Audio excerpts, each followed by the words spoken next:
The She's Crafty podcast is sponsored by Barbacoa Apparel. Barbacoa Apparel is a San Antonio-based independent clothing line that caters to Texans and Texans at heart. To buy your Barbacoa Apparel and to find out which events they'll be at next, go to barbacoaapparel.com. The She's Crafty podcast is brought to you by Busted Sandal Brewing Company. You can now find their 210 Ale and Slippery Rock IPA in cans throughout San Antonio, New Braunfels, and Austin. Head over to BustedSandalBrewing.com/can locator to find a location today. You're listening to the She's Crafty podcast, a comedy and craft beer podcast taped in San Antonio, Texas, home of the Alamo, breakfast tacos, and the best craft beer in the Lone Star State. Shut up and sit down.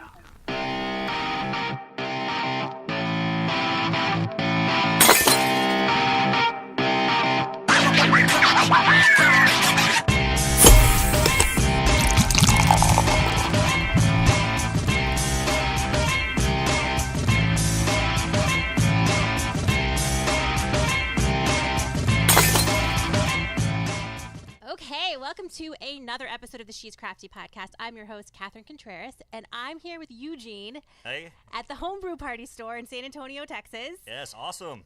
So much stuff in here. There's so many bottles and grains, and it smells amazing. Oh, yeah, it's a fun place to work, and, we're sitting looking at what we call our 50 Shades of Grain. It's just a wall full of different bottles of the different grains, and so we like that little play on words. Yeah, that's super awesome.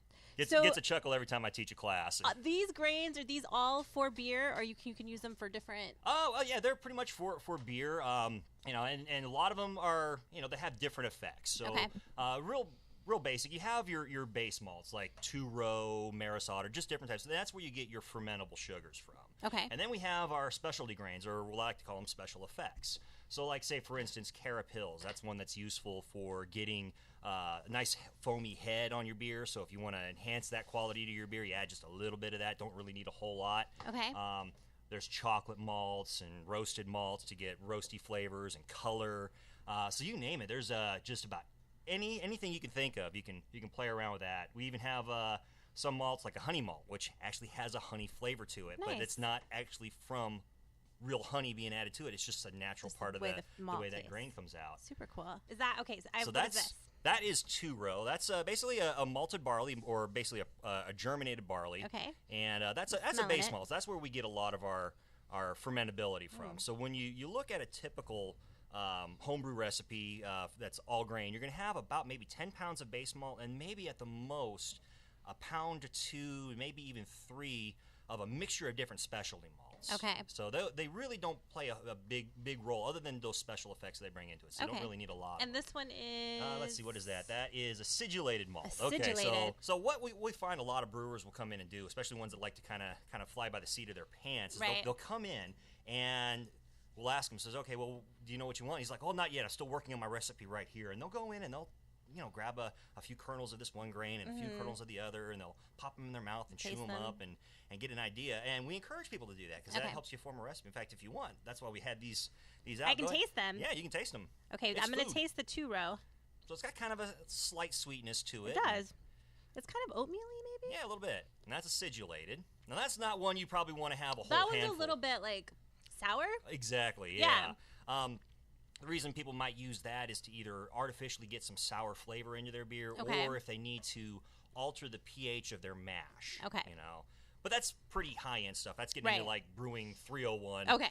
So today we're going to talk about the basics of homebrewing. My boyfriend and I attempted one homebrew a few months ago. I would not call it successful. Okay. But it tasted like beer. Tasted like beer, okay. So we thought that was successful in and of itself. That's pretty good. I mean, we did it with very little precision or care. Like we followed the whatever directions were on the homebrew kit, and then when it came time to add things, I would say that we didn't do it properly. Okay. Like we needed sugar, and I said, "How much sugar do we need?" And he was like, we'll just put some sugar in there." So that's probably where our problem was, right? Okay. So it came out, it wasn't very carbonated. And he added some carbonation pellets to it or something. Okay. Yeah, so we probably won't be starting a brewery anytime soon. Okay. However, we came back to get more stuff from you. Yeah. And we have not even attempted to do the next one yet. Okay. Because we're pretty lazy. But we're here today. Yes. Because I want to know. Okay, so if the beer nuts are listening, and the whole premise behind the podcast is that we're beer lovers and not beer experts, right? Exactly. So we're under the assumption that everybody listening to us loves beer, but maybe they don't know how to homebrew. Okay. So let's keep it kind of basic. Exactly. And all right. if somebody was to come in here and say they wanted to brew their own beer, what would you suggest that they do?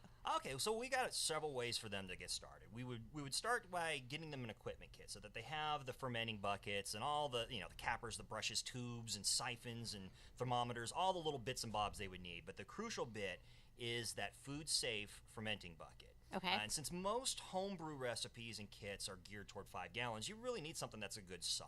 Okay. So those equipment kits are great, and we have 3 different levels of them. One is just plastic buckets. One's a plastic bucket with a glass carboy, which is useful for secondary fermentation, an optional thing. It's really just to make your beer look pretty. Okay. We'll get into that bit here in a little bit. Okay. And then the next step up after that is one that's got all of that plus a 5-gallon kettle, which a lot of folks don't really have kitchenware that's big enough to cook that much at once. Right. And a 5-gallon kettle lets you do what's called partial volume brewing. So you're not going to have a full 5 gallons in your pot because it'll just boil over. Okay. So you brew with like about 2.5 gallons, and then you cool it down, and then you top it off with clean water to make your 5 gallons. But that's a good way to start. That gets you just about everything that you need. And then we would also talk to folks about an ingredient kit, like what you bought. Right. In fact, if I remember right, it was the extra special bitter. I don't even remember what it was, but wow. Yeah. Yeah. Awesome. And that's got all your fermentables. It's got your malt extract. It's got some specialty grains. It's got the hops. It's got bottle caps. It's got the priming sugar for when you're bottling and want to carbonate it. Okay. So the only thing you need after that is you need some sanitizer, which you get 1 dose with the equipment kit. Okay. You need some bottles, which you can empty your own as long as they're pry top and not twist off. And we recommend amber. Or we've got bottles for sale here in the store. You recommend amber, like the color amber for the. Why is that? Well, because one of the cardinal sins of brewing, the things that you can really easily mess up but are also really easy to avoid, is light exposure. Okay. Light exposure causes beer to get skunky. So by keeping it in an amber bottle, keeping it in a dark place, it helps preserve the beer so that it doesn't spoil as fast on you. Nice.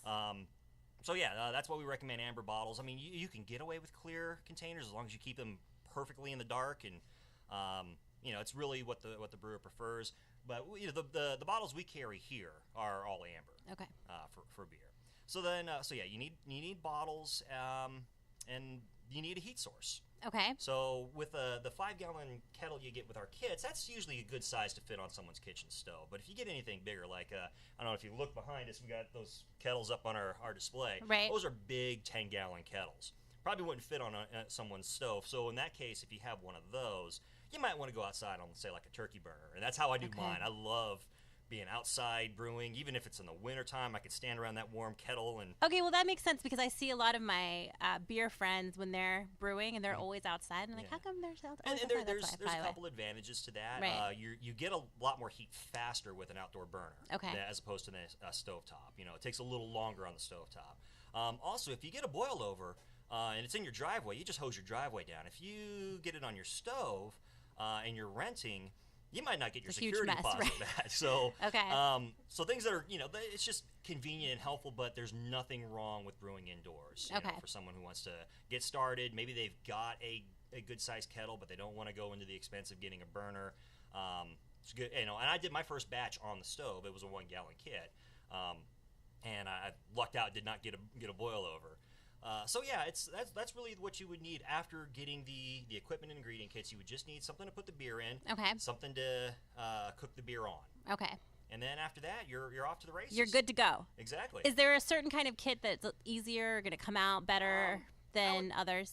I would say make like some of our ale kits. Ale is a lot more forgiving for the first time brewer. Lagers require some expertise and some equipment investment because lagers need to be conditioned in cold temperatures. A lot of folks just don't really have the means for that. It's not putting it into a true refrigerator, but it's not necessarily leaving it at room temperature in San Antonio in the summertime. It just wouldn't work. Okay. So ales are easier to work with because they work at room temperature. Also because ales are, by category, tend to be a little cloudier And cloudiness can be one of those things that's a little hard to control when you're first time brewing. Okay. It doesn't affect flavor, it's just how it looks. Right. So for the first time brewer, going with an ale, since the expectation is they are not necessarily perfectly cathedral window clear, it's you have so little more room to be happy about the beer in the end. Okay. And then really it's just down to preference. If you like something crisp and clean, we've got something like that, like a Kelch kit would be good. If you like IPAs, we got IPAs. If you like Imperial Pale Ales, we got that. If you like Hefeweizens and red ales and stouts. We got everything. We've got everything. And if we don't have it in a kit, we can build a kit. Nice. If you've got a recipe. Okay. In fact, we've got 3 binders full of recipes. Wow. That people will look That's through, and amazing. we're adding to it all the time. What we have on tap right now, this is from one of our recent classes, I'm calling it the Seat of Our Pants Scrappy Beer. And what that was, we had some product that didn't quite survive shipment. Wasn't ruined, but we couldn't sell it. So we wrote it off, and it was just kind of lying around. I says, well, you know what? Let me throw it in the kettle and see what happens. So it turned out pretty good. So we've got that recipe. We know exactly what's in it. So if someone comes in and tastes that, and they're like, wow, that's really good, I want that, we can build them that recipe. You can give them what they need for that. That's awesome. Yeah. And that was just, real quick, down and dirty. So I would assume that you guys probably have people coming in here all the time with their home brews for you guys to try. Yes, we do get that a lot. Yeah. And you have to pretend to like them all. Well, a lot of them are really good. Are they? Most folks don't come in with a beer, and be really excited. Like, look, you got to try this. And it's awful, Okay. It really doesn't happen. Sometimes we do get folks that'll come in and say, look, I don't know what's wrong with this beer. How can I fix it? So at least we're at least forewarned that, okay, we're about to taste some shit. Right. But usually the customer knows something went wrong and they want some advice on how to prevent that, or if it's something they can fix, and we're happy to do that too, because we want to make better brewers, because we don't want to drink crappy beer, we want to drink good beer. Right. So helping people get better at their craft is a big company goal for us here. Awesome. So what about if somebody wanted to come in here and make just something crazy off the wall? We've got quite a bit of stuff to do some crazy off the wall things. Like, for instance, let's see, I'm trying to think what the most crazy off the wall. Midas Touch beer. I don't know if you've heard of that. It's done by Dogfish Head. Okay. It's actually one of their ancient ales. Okay. What they did is they took clay pots from an old, I want to say, Sumerian or Jordanian burial site from like 5,000, 6,000 BC. Okay. And did chemical analysis on the residue of these pots to figure out what was held in them, and they figured out it was beer. And from reverse engineering it, they were able to figure out the recipe, and then Dogfish Head made it. Wow. Now that's a crazy off-the-wall beer. We've got just about everything here necessary to make that. We're missing saffron seeds, which is why it's also a really expensive homebrew recipe, because it requires a lot of saffron, a lot of honey, some other fruits. So, but for the most part, we can get you 95% there. I have a friend that works at Busted Sandal, Happy Chulo, and he has this idea about infusing beers with just crazy stuff, like cereal or peanut butter, Lucky Charms, whatever we want. Is that something you could help us do? I've seen recipes on how to make a peanut butter ale. Have you? We've got peanut butter flavoring. Okay. My wife she's not a beer drinker, but she's a beer mad scientist. So is she? She's looking into doing some weird stuff. Okay, so I see you guys have a book here. It's called Experimental Homebrewing. Yep, and that's where she's getting a lot of her stuff. And it's just crazy stuff, right? Crazy stuff. I think there's a bacon beer in there. To me, that would be something that I would think would be fun. Oh yeah, it's fun to experiment. In fact, speaking of experimentation, yes, sir. You don't call off mic here for just a moment, because I promised you a beer. Yes, and I love beer, so that's perfect. So let's see here. Okay, so what do we have here? So this is, I'm calling this my Wienerweizen. Okay. This is a Dunkelweizen that about halfway through, I put on a little bit of wine concentrate. Okay. Enough that by itself would have made a gallon of wine. Okay. Threw that in there, let it go for another week, let it age for a little while, and it came out fantastic. I was really happy with the results. So, I'll give you a pour here. Now, one tip about homebrew, when you bottle, you always want to make sure you pour it into a glass, and that you leave a little bit behind because when you're bottle conditioning, you're always going to have some sediment in the bottle. Oh, okay. It smells nice. What do you think? Oh, wow. I like it. It definitely, like, it's beer, but it has that wine, like a dryness or something. Yeah. I like it a lot. That was really good. So when you come and you brew your own beer, you can figure out, right, like what the ABV is and the IBUs and all that stuff too, right? Absolutely, yes. IBUs are pretty easy to calculate. In fact, there's a lot of good online apps for homebrewers. Okay. Beersmith is one where you can...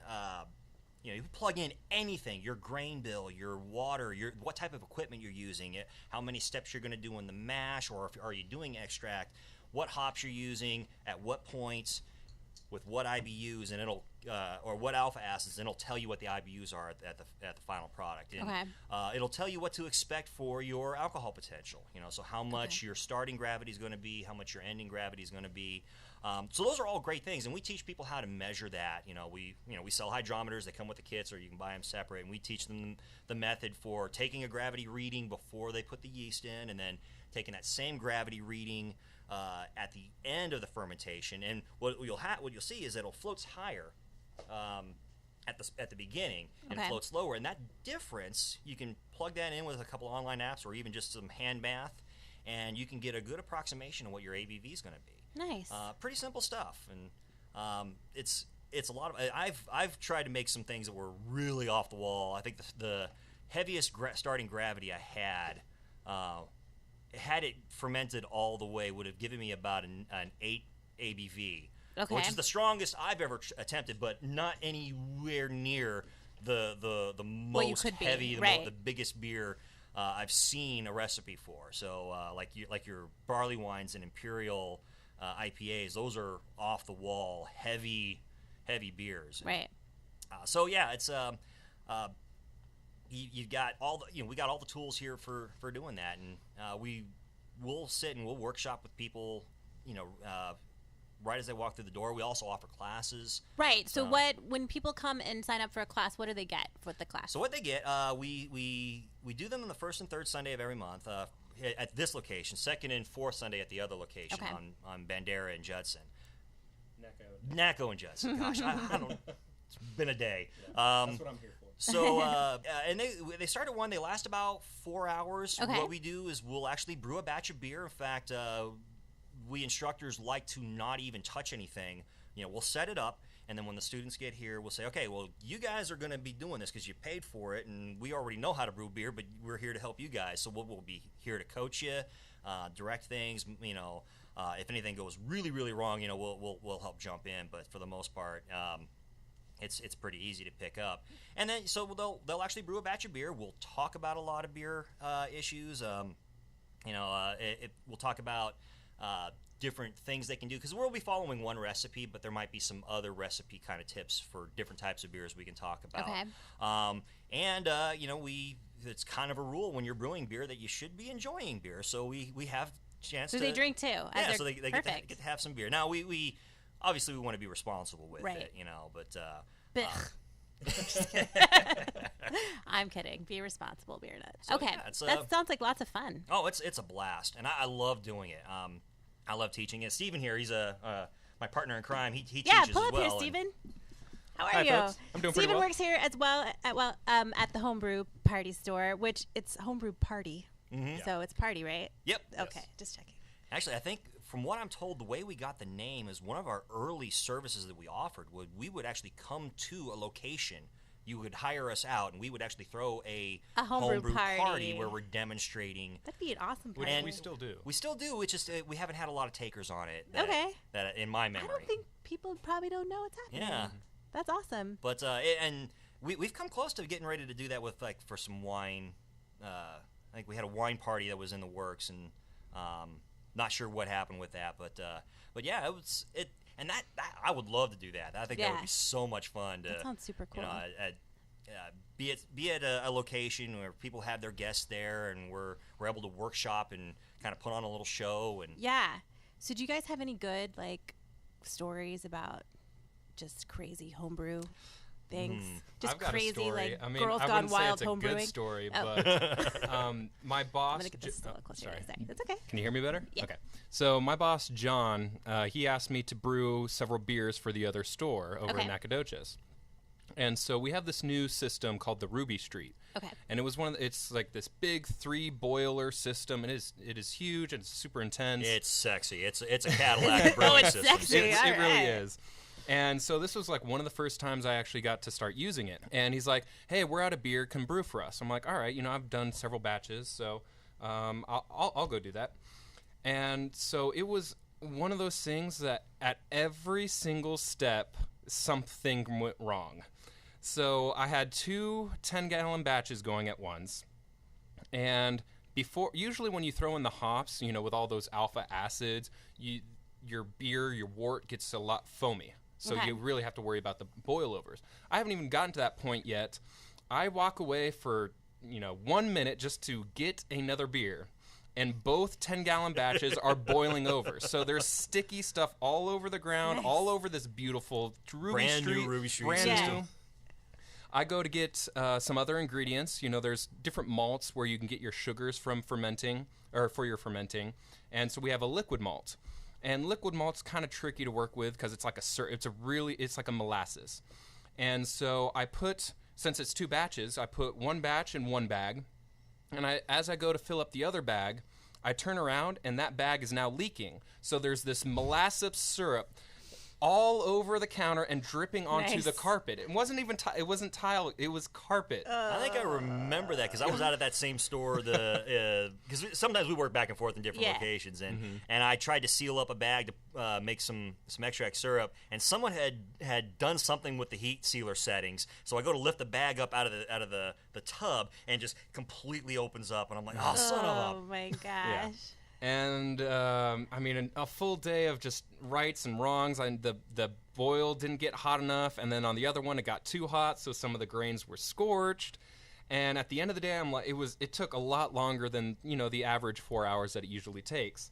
And I just wanted to go home. Finally, I got everything into the fermenters, put the airlocks on to protect against contamination, and then I leave. I go home. I get a text the next morning.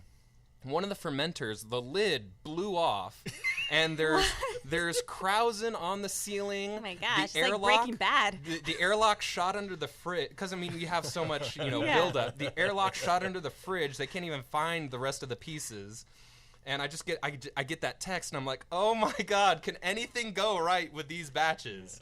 And so that's my craziest brew story. And thankfully, those kind of things are pretty rare. Yeah. I think the worst thing I ever had happen it was actually my first 5-gallon batch.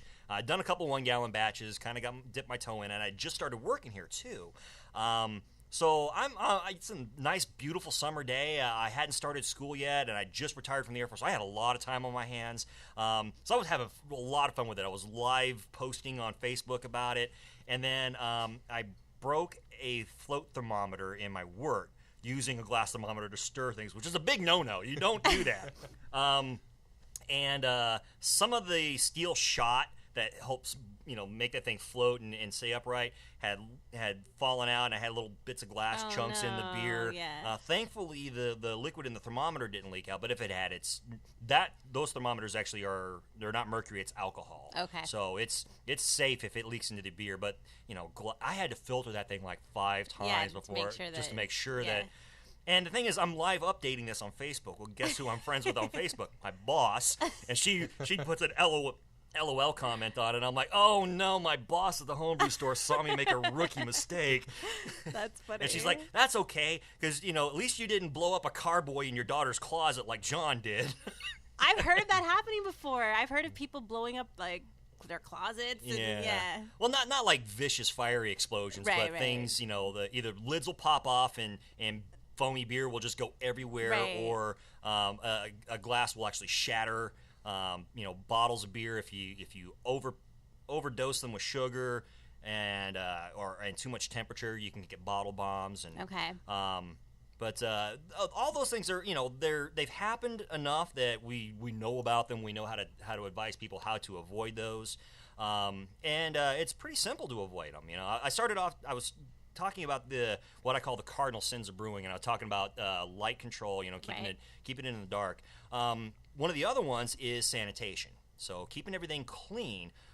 It doesn't perfectly sterilize it, but what it does is it sets the battleground so that when you put the yeast in that you want, it's got an advantage. So it'll outcompete anything that still might be there.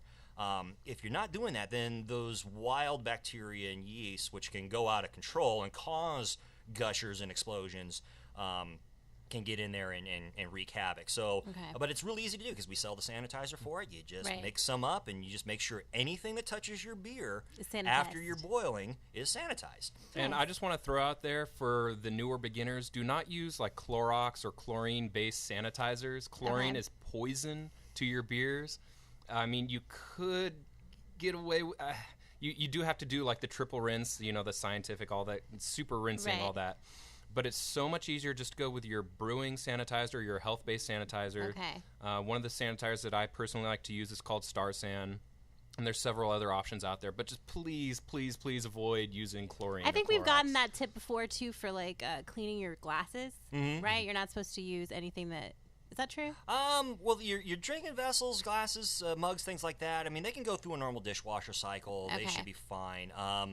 What I do with mine, because I like my glasses to be wet, especially if I'm drinking Hefeweizens, it has to be a cold, wet glass. Not anything I've taken out of the fridge or the freezer, but run under cold tap water, cool the glass down, and not have it perfectly bone dry. And in between glasses, if it's starting to look a little hazy on the glass, I'll just take some normal dish soap and clean it, and then give it a good rinse. And then a cold water rinse before I pour beer in it, and I've not noticed any problems with it. Really, it's just it's a matter of just making sure you get a good rinse after you've washed it, and that should avoid problems. Should be good. In fact, that's actually how I sanitize my bottles, as opposed to having to take them 2 by 2 into the sanitizer, dip them, let them sit, and then drain out. I will take them and put them in my dishwasher on a rinse-only cycle, no detergent, no nothing, and put the pot warmer on. And so then I basically steam sterilize my bottles, and then I'm ready to bottle like right away. It's so super convenient. That's awesome. But, I know a lot of brewers might not be comfortable with that because they're like, oh, I don't know. And but yeah, sanitation, that's one of the big keys, and it pays to be diligent on it. So there was sunlight and sanitation. Temperature control is like the third one. If you're not careful with that, then you're potentially going to have, a blow-off or bottle bombs or gushers. Or, even more importantly, when you're into all-grain brewing, if you're not controlling your temperature properly during your mash, you can completely ruin the beer. Happened to me once where I overheated my mash and got a good gravity out of it, but nothing fermented because the enzyme that's supposed to break those starches down into sugars warped and couldn't do its job. So I had, at the end of like 3 weeks, I had a beer that had like a 0.08 alcohol percentage, and it was like super sickly, cloyingly sweet, and it wasn't worth it. It made me cry when I dumped it down. It made you cry. Womp womp. And as far as fermentation with temperature, as long as you're fermenting an ale less than 80 degrees, you're going to be fine. So for those of you who are worried about now that's starting to get summer, your house is going to get hotter, you can ferment your ale in your closet. It's going to be okay. I mean, the range for me is as long as it's warmer than like 60 degrees and less than 80, you're going to have a good fermentation. Anything hotter than that, the yeast are going to start, they get stressed, so they're going to start pulling off harsher alcohols or producing harsher alcohols in your beer. Yeah, so temperature control, it's as long as basically the rule of thumb I tell folks, if you can tolerate being in your house in the summertime and the wintertime, you're fine. Your beer's going to be good. Your beer's going to be okay. Now, that's not to say that there's not differences. I've taken, I'm very big on German beers. I love Hefeweizens, and it's one of my go-tos to do. I did a Hef recipe in the summertime, and then did another one in the wintertime, and they were identical down to the lot number of the packet of yeast I used. So it was the exact same manufacturer run for that yeast. And the two could not have been more different. The summertime one did a rather decent fermentation. It got done in about 2 weeks, and I bottled it, and it was ready to go. The wintertime one took a lot longer. And when it was all said and done, the clove and banana notes that you expect out of a good Hef were very pronounced, and not so much in the summertime one. Wow. And what I think happened there is yeast does several things for you. It not only produces the alcohol and the carbon dioxide, but it will produce some other chemicals, some esters like diacetyl. You'll hear that term thrown around in homebrew circles. Basically, diacetyl tastes like buttered popcorn. Okay. Hef yeast, this particular strain, this cultivar of the standard ale yeast, puts out some esters and flavor compounds that give you that clove and that banana flavor.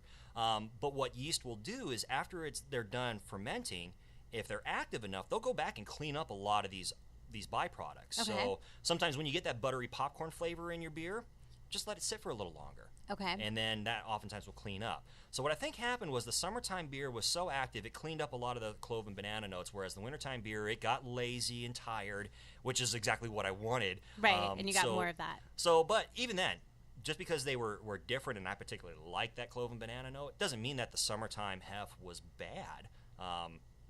If it had gotten up to like 85 degrees in my house, then yeah, it probably would have been bad. So if you can get really, really crazy. In fact, I always tell folks that homebrewing can be as complicated or as simple as you want it to be. Okay, good. We have people who will come in, they just get a can of pre-hopped extract. Okay. And they make beer out of that, and it's simple as just you pour it in, you can do nothing else. You pour it into what? Pour water? it into hot water, boil it for a little bit, then you cool and it. It's and beer? Ferment. And it's beer. Really? Well, you still have to let it ferment. Yeah, but so it's still someone But did all the work for you trying to get your flavors. Yeah. But no specialty grains, no hop additions. Right. And there's people that love that swear by it. And then there's people who get into the chemistry of the water and making sure that they add minerals here and maybe filter out some there because they're trying to mimic a water source in, say, Bavaria or someplace like that. Yeah. They're down to they fractions of an ounce of grain and going hog wild on brewing efficiencies and extraction efficiencies and doing complicated math. Like they might have used 1 ounce of a particular type of hop, but then the next crop year, that same hop, the alpha acid's different. So they adjust the amount of hops that they put in. I mean, they really go intense with it. Yeah. And, we got one customer who he built a chill chamber that can fit 4 15-gallon fermenters in his house. He's got he's in it to win it. He's in it to win it. Now that's a lot of equipment investment. Right. But for the most part, brewing beer, it's a easily accessible hobby. I tell folks that if they can make mac and cheese, they can make beer. Now, if they can make Kool-Aid, they can make wine because wine is infinitely easier to put together. Is it? Yeah. It's Yeah, I like to say with as far as beer, beer versus wine. Beer is a lot of work, but very little weight. Wine is very little work, but a lot of weight. A lot of weight. Yeah. It takes, you can get a wine that'll finish in about 6 weeks, but usually you want to let them sit for a few months. They mature, they age a little bit, and they do tend to taste a little better. Okay. And then you have things like meads, which need a lot of time. So I've never had mead. The She's Crafty podcast has only one mission, and that is to dominate this planet with a love of craft beer and comedy. You can help us do that by going to iTunes and rating, reviewing, and subscribing to the She's Crafty podcast. The more people that do that, the higher our rankings will get in iTunes, and the more people will listen to us. The more people that listen to us, the more badass fucking episodes we can put out every week. So go to iTunes and rate, review, and subscribe to the She's Crafty podcast. Is this a frat party? Yeah, my sister invited us. She said there'd be good beer. Okay, well, let's check it out. Ooh, check out that guy. Damn. Hey, hot balls. Nice can. I'm more than just my beer. Hey, how about you bring your beer and more than just your beer over here and share? Oh, wow. He's actually coming over here. Is that Busted Sandal 2.0 ale? Hell yeah. And their Slippery Rock IPA. I didn't appreciate your objectification of my cans and my hot body. It was definitely just your cans. You brought Busted Sandal beer. It was totally your can. To find out where you can find Busted Sandal cans in San Antonio, New Braunfels, and Austin, head over to bustedsandalbrewing.com/can locator. And don't forget, you can also find all their other beers on draft in San Antonio, Houston, and the Rio Grande Valley. bustedsandalbrewing.com.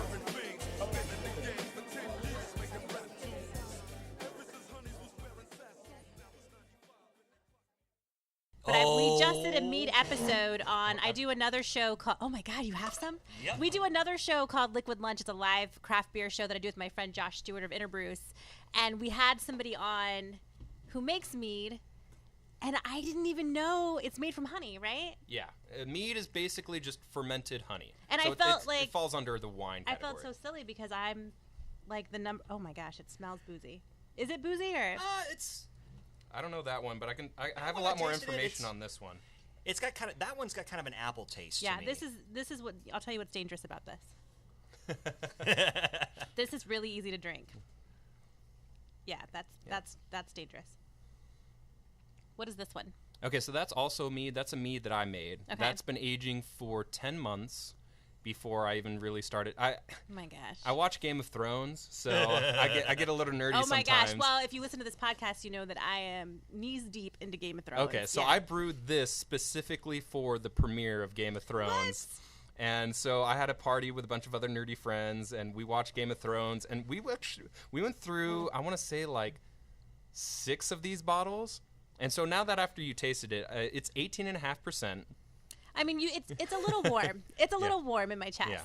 But going down, like drinking it initially, you can't taste it's just a hint of the sweetness of the mead. 18.5%. Yeah, the honey that I used is Texas wildflower honey. Mm-hmm. So you do get more of that floral, almost herby taste to it. Okay. And, I had 2 glasses. I stood up, and I'm like, whoa, I need to slow down. So the process for making mead, is it similar to brewing beer? Or it's very similar to brewing beer, except for when you brew beer, there's things you have to boil, like you have to heat your grains and then boil your hops to get your bitterness. But for mead, you just kind of have to warm the water enough to dissolve your honey in it. Once the honey's dissolved in the water, you pitch in your yeast, and then you just let it sit. Yeah. You let it do its own thing. There's some people who will actually boil their mead just briefly just to sanitize it. And I did mine as a cold water one. I didn't heat the water at all. And it was funny because my wife wanted a sweet mead. So I thought, okay, I'll find a sweet mead recipe, and then I'm going to kick it up a notch. It was so thick that the hydrometer, I couldn't even read it. It was floating too high. I had to actually add more water in just to make it readable. Wow. And the thing with mead is it's kind of funny. You can after about a month of fermentation, you taste test it, and you're like, okay, it's got a little bit of fire, but it's still tasting pretty good. And then 2 months later, it turns. I mean, it goes ugly. Oh, nasty. does it? It's awful. So you have to drink it within the window. Well, no, you have to let it come out of that that trench. That's why they say it takes about 10 to 18 months to to taste it, because it'll be nice, and then it'll turn evil, and then it'll turn nice again after a while. And nice. Well, I can definitely, if too much of this will make me fly out of here on a dragon for sure. I have yet to use my drinking horn. I have you have a drinking horn? I have a drinking horn. Oh my gosh. His is a lot cooler. I got like a plastic one. All right, so I grew up in San Diego, so I used to go to the San Diego Comic-Con a lot. Okay. And the last time I went, the Vikings show just started their first season. And so I'm waiting. I was going to go into the convention center, but then I saw this, and I'm like, all right, there's no line, might as well. It turns out we got face paint, or war paint with the fake blood by the artists who do it for the show. Yeah. We got pictures taken with parts of the set. We had this little film, and at the end of it, they gave us this big old plastic drinking horn that said Vikings on it. So I was pretty proud of that. But you drink out of that? Would you? Oh, I drink out of that all the time. Sure. Yeah. And then Eugene pops out. I was like, yeah, well, mine's made out of real bone. I have a real horn. Like a real horn. I'm like, okay, cool, thanks, bro. It's really what it is. It's actually the fingernail-like covering of a horn. Because that's what keeps that. It's supported by bone. Okay. But if it was just raw bone sticking out, it'd get infected. So they had to have some type of a covering. You know. And the thing is, you have to rinse this thing for like 50 times. Otherwise, little particles of bone and horn meal get into your stuff, and so I have yet to actually use it to drink anything. But it's awesome. But it looks good. It's got an embossed Thor's hammer symbol on the side of it, and that's awesome. So one of these days where I'll get some good mead going, and I'm like, all right, it's time to party, and go outside on my driveway, and have some neighbors over, and I'll be walking around with I'll be walking around with my drinking horn, and just wear some like bear skin or something. Yeah, just really get in there. Yeah. And that's one of the other things I love about brewing, because I'll be out front on my driveway, and people will drive by like, "What are you doing?" I'm like, "I'm making beer." What? Yeah. Are you making Bud Light? No. Yeah, we don't make Bud Light here. We have a recipe for a rather tame beer like that, because a lot of home brewers, they have friends that are just adamant they don't want to get out of that comfort zone. So we've got some recipes that are good entry level beers for someone who's not into craft. And don't get me wrong, every now and then, after I mow the lawn, a thick IPA is not fun, but a Bud Light might not be too bad, and for what it's worth, we try not to be beer snobs here, although we do like to encourage folks to get out of their comfort zone, And when they ask, well, what do you got that's like Bud Light? I'm like, well, we got this, but hey, have you considered maybe this? It's not overpoweringly bitter, but it's got character and So we do try to encourage people to get out of, and I try to get out of my comfort zone too. It's hard once you find beers that you like to vary. I'm a hef monster. If I'm buying store bought, it's usually Hefeweizen. But every now and then, I've been trying to get myself into some of the hoppier IPAs just to learn a little bit more about them. Right. Some of them are really good. Some of them are just insane. It just depends. I don't even think that's too floral is not my thing, but I'll drink anything. Once. I think the craziest beer I ever saw being made online was being done by the guys from Northern Brewer and Will Wheaton, of all people. Will Wheaton? Yeah, he's a home brewer. What? Yeah. The guy, what was he on Star Trek? Yeah. Wesley Crusher is a home brewer. Really? Yeah. Didn't he do this brew with a Stone Brewery? This is so weird, because I was just asking somebody the other day, whatever happened to Will Wheaton? And now I know. He does stuff on with Geek and Sundry. They do a video series on different tabletop games, and he's done consulting brewing with Stone Brewery and a few others. And you think he wears a Star Trek outfit when he does that? I don't know. This time he did not. Yeah. In fact, I don't know if you've ever heard of W00T Stout. I have not. Okay, so W00T Stout, it's W00T Stout. Okay. It's named after their Woot stock, which is a nerd thing they do at Comic-Con and throughout the day. And it's Will Wheaton, Adam Savage, Paul and Storm, and nice. They just kind of do this nerdy vaudeville thing, and but he made this beer in honor of that. So yeah, he's a brewer, and the guys from Northern Brewer did a 2-part video thing at his house where they were brewing a Plunnian progeny. So it was 19 pounds of grain. I want to say 21 ounces of hops along with 3 hop shots. Wow. And for those newer beginners, 21 ounces is a lot. Usually when you do a 5-gallon batch, it's 2 ounces. Okay. So. Yeah. So it was an insanely hoppy beer. Okay. And they're kind of chuckling about it. They're like, good God, because they actually calculated the IBUs, and it was 280. The human tongue can't perceive past 100. Right. And so that West Coast style of brewing, I think, is absolutely bonkers. But I do give them credit because they actually are kind of in on the joke. Yeah. I actually did a history paper on craft brew in America and kicked ass on it. Did you? But one of the things I did as a source is Greg Cook from Stone Brewery did a talk at Google. And he's talking about, what makes his beers kind of unique and what his vision was, and they really like that hop character. And he was telling a story about an East Coast brewer friend who's not into that hops. And anytime they get together, he gives them crap. He's like, all right, now, Bob, these are hops. They're used for flavor and bitter and aroma. And his friend's like, whatever, dude. So, yeah, they get that they're a little crazy with the hops. Right. And so, I guess it's just one side of the fence you want to be on. You know, you like hops, do you not really like them? And so I'm trying to get myself into that a little more. Yeah, I think it's great to just try new things, and I always think it's important when you meet people that maybe don't drink craft beer or not beer experts or aren't into beer and they just drink Bud Light or Lone Star or something, that you easily like transition them, because you can't go up to somebody with like a coffee stout and be like, hey, you're gonna love this beer, and they're probably not going there's probably a good reason that they're attached to that beer, so trying to rip it out of their hand and is sometimes not beers are associated with habit and memories and that kind of thing. Like old Milwaukee takes me back to fishing with my grandpa. And exactly. So do you guys, I would assume that there's probably a homebrewers group or club that people can... a couple that I know of. One that I can name off the top of my head is the Bear Brewers. Okay.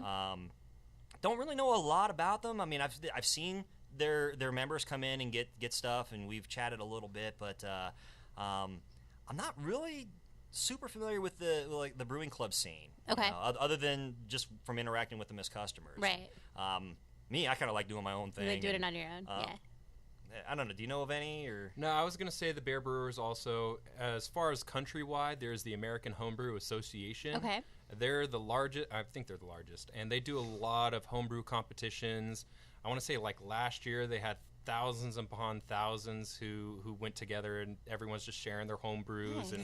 And that's one thing I really love about the home brewing community is like everyone is super willing to give out their beers. I mean, here at the store, we have 4 different taps of beers that employees make, we make in our classes, and we're more than happy to give you some. Like, we want you to taste good beer. We want you to join our hobby, because each person has their own way of approaching situations. Right. So, I mean, when I first started working here, I thought I knew everything about brewing.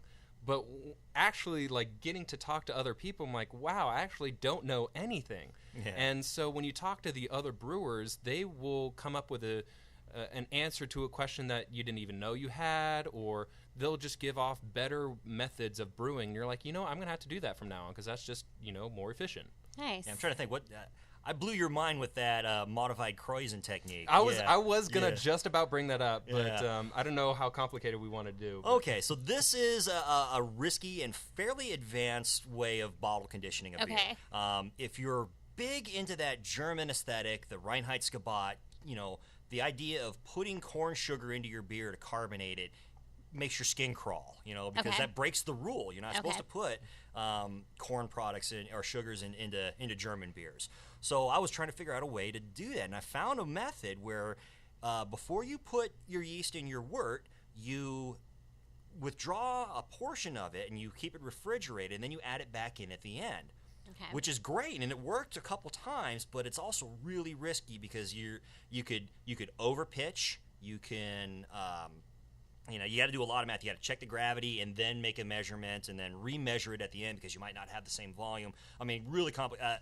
One of my saddest brewing experiences was I did that, and it was in the summer, so not only was it probably too much sugar, but probably too much temperature, and the bottles at about week 1 were pretty good carbonation-wise. At about week 2, they were really good. At about week 3, they were super good. And at about week 4, 2/3 of it would shoot out the bottle every time I opened one up, and it made me sad. Yeah. So they were weapons. Yeah, they were weapons. So we call that the modified Kreuzening technique. Kreuzen is the foam on the top of a fermenting beer. Okay. So modified, it's not actually actively fermenting. And if someone wants to try it, I mean, there's apps online that let you do the math. It is a riskier thing, but if you really want to stay true to a particular aesthetic, like the Reinheitsgebot, then that's a good way to go. I don't know, are you familiar with the Reinheitsgebot or never heard of it? No. Okay, so it's the Bavarian This is why we love Eugene. He has all these beautiful science and German I like it. technical. Yeah. So the Reinheitsgebot is the Bavarian purity law, and that's what set down that the only 3 things that can go into German beer is water, malt and hops and so that's why putting corn sugar in would violate that aesthetic. Now, as it turns out, I've learned a little bit more about the Reinheitsgebot since then, and what a lot of German brewers will do to carbonate their beer is they'll force carbonate it with CO2 they capture off the fermentation process. So they siphon it away, compress it, and then reintroduce it to the beer. Or, since they're doing constant runs, on large scale, when one beer is getting ready to finish and another beer is just getting started, they'll just take a ladle full of that new beer, dump it in the old beer, and then bottle it. Nice. So that's how they're able to carbonate without breaking that rule. Most commercial brewers usually just force carbonate their beer. Okay. Or some of them are doing natural carbonation, barrel aging and things like that. But then, their scale and their expertise, gives them that advantage of being able to do those kinds of things. Whereas those kind of techniques might be a little out of the reach of a home brewer. Okay. I have since not done that modified krausening technique. Okay. Again, I just bite the bullet and say, okay, fine. It's almost a German beer, except it's got corn sugar in it. Right. Because it's so much easier to control that. You get a 5-ounce dose of it, and it just works a lot better. Okay. So yeah, I've abandoned that technique because it worked really great a couple times, and then disastrous. Yeah, the beer that you brought over to me, it was fantastic. It had that great banana note, a little bit of a clove taste, and a perfect head retention, carbonation. And it was in that Grolsch bottle. It was in the Grolsch bottle, too. It was my second batch I'd ever done. And he's like, I'd never heard of that. I don't know if that's going to work. And I come in and I pop the top off it, and it goes poof. And he's like, what? Yeah, it was beautiful. I was very impressed. Yeah. Very nice.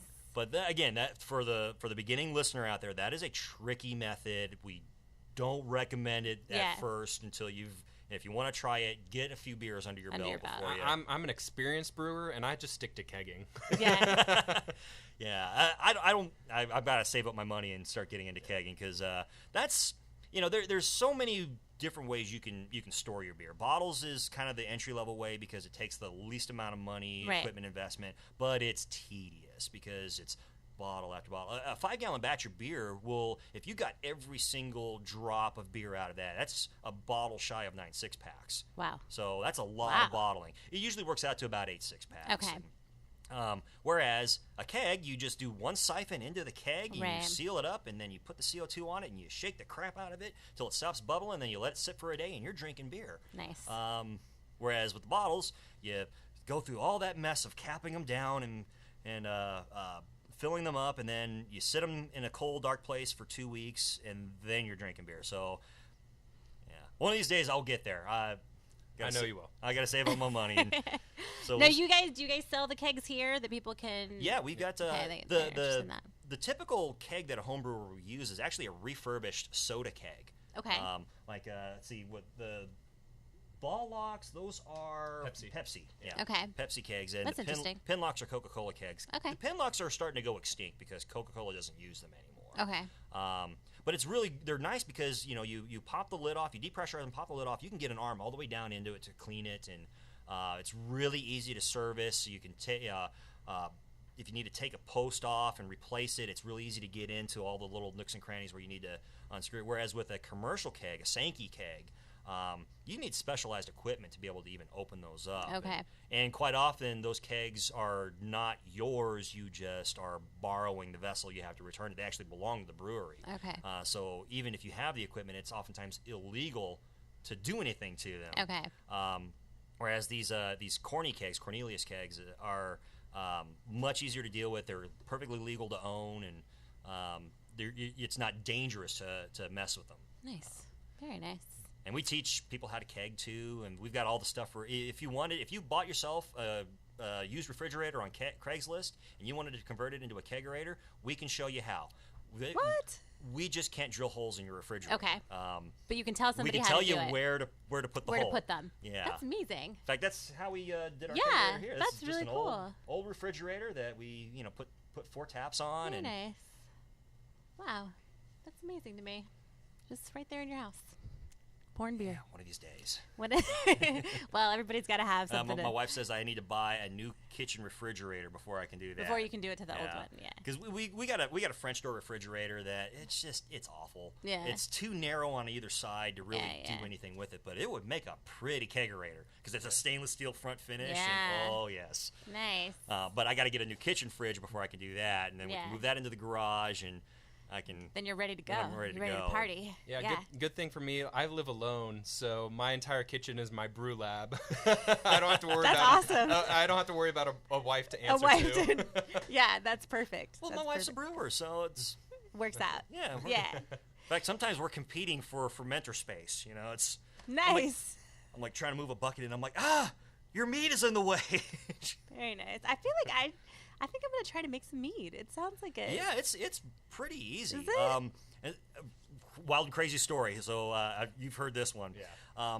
I ran into a mead maker at the other store, and he was picking up some stuff, and he says, I tried this last October, and it turned out fantastic, and I can't wait for it to happen again. Well, why do you got to wait for October? Well, it's the only year pumpkins are out. I'm like, all right, I'm intrigued. Okay.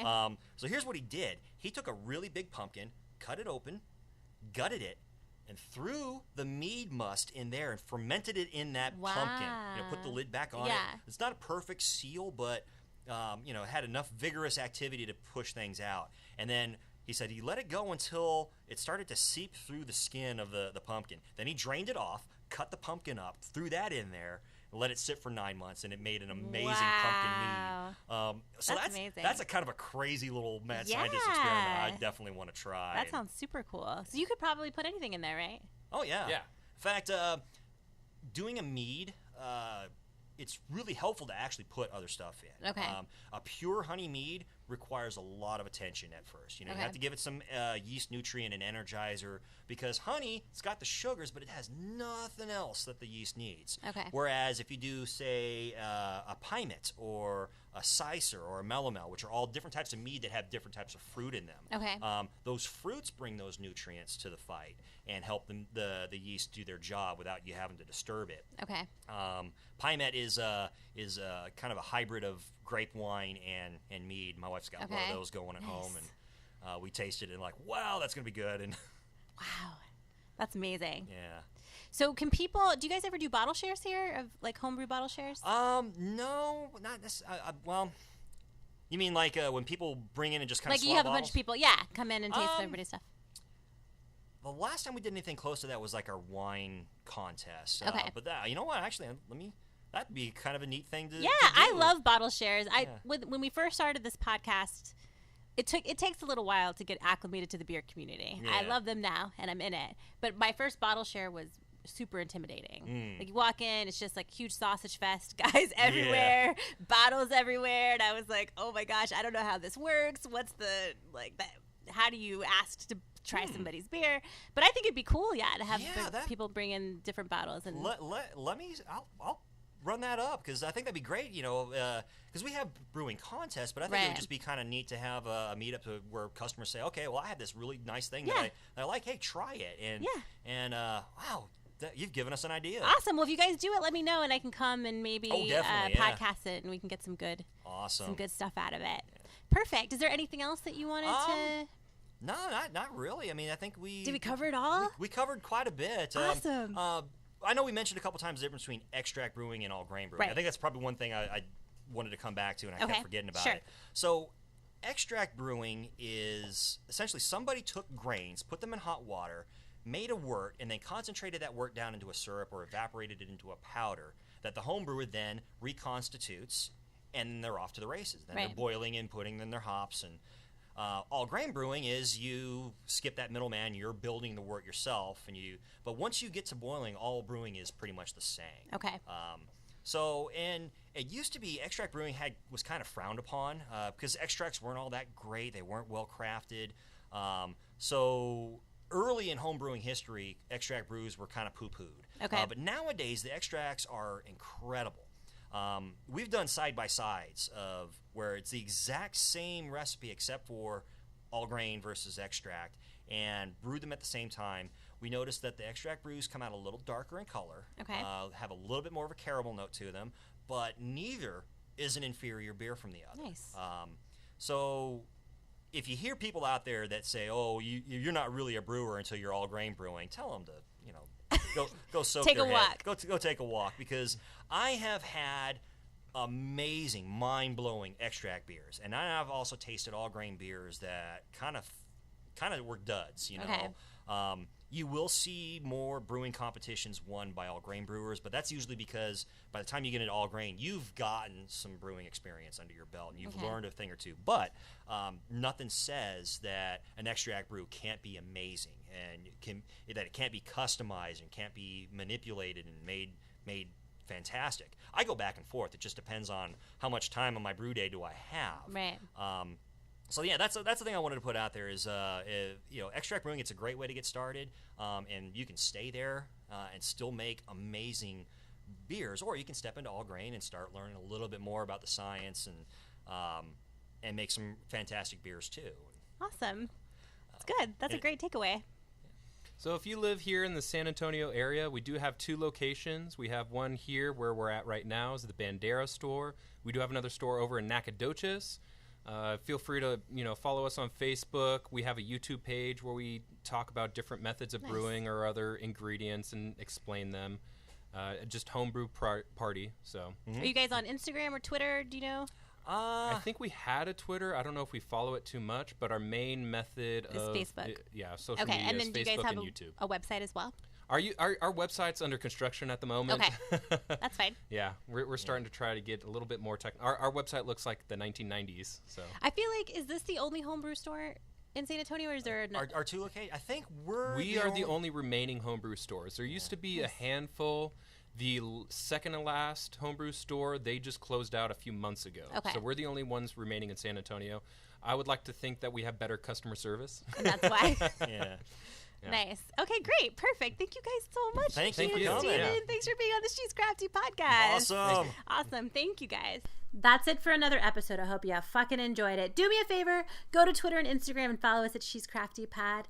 Go to our Facebook page, She's Crafty Podcast, and like that shit. Be sure to follow us there. Also, if you like funny blogs and you want to catch up on all your favorite She's Crafty episodes and you want to buy some fucking awesome and hilarious craft beer merchandise, go to our website, shescraftypodcast.com. Peace out, beer nuts.